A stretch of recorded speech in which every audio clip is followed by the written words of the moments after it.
क्या आप यकीन करेंगे कि 107 साल की उम्र में भी एक शख्स की सबसे बड़ी फिक्र अपनी जिंदगी नहीं बल्कि नमाज, इंसानियत और दूसरों की भलाई थी।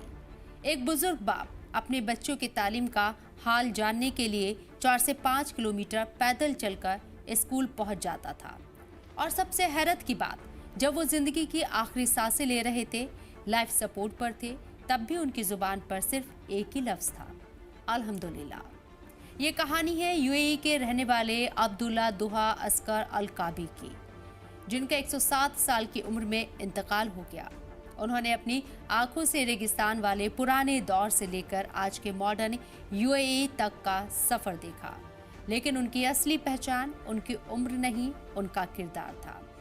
उनके बेटे मोहम्मद बताते हैं कि उनके वालिद सिर्फ अपने बच्चों के बाप नहीं थे, बल्कि उन्होंने अपनी जिंदगी में कई यतीम बच्चों की परवरिश की।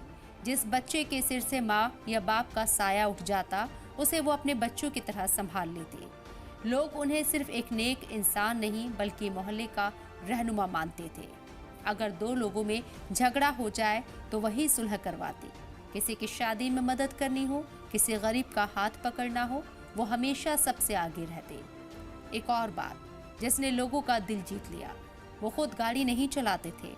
उनके बेटे के स्कूल के एक टीचर बताते हैं कि जब दूसरे वालिद अपनी कारों से स्कूल आते थे, तब अब्दुल्ला अल काबी 4 से 5 किलोमीटर पैदल चलकर सिर्फ ये पूछने आते थे, मेरा बेटा पढ़ाई कैसी कर रहा है।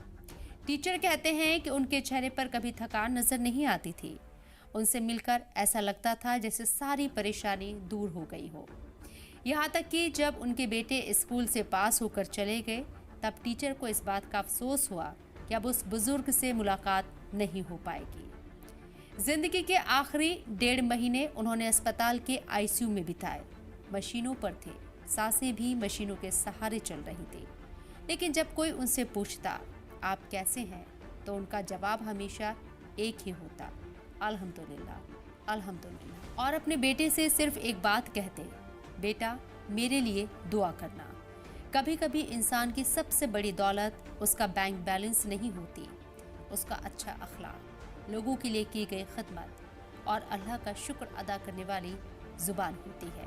अब्दुल्ला अल काबी इस दुनिया से चले गए, लेकिन अपने पीछे एक ऐसा किरदार छोड़ गए जो हमें ये सिखाता है कि इंसान की असली पहचान उसकी दौलत नहीं बल्कि उसके अखलाक और उसके नेक अमाल होते हैं।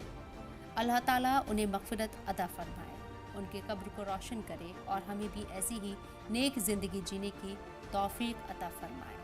आमीन।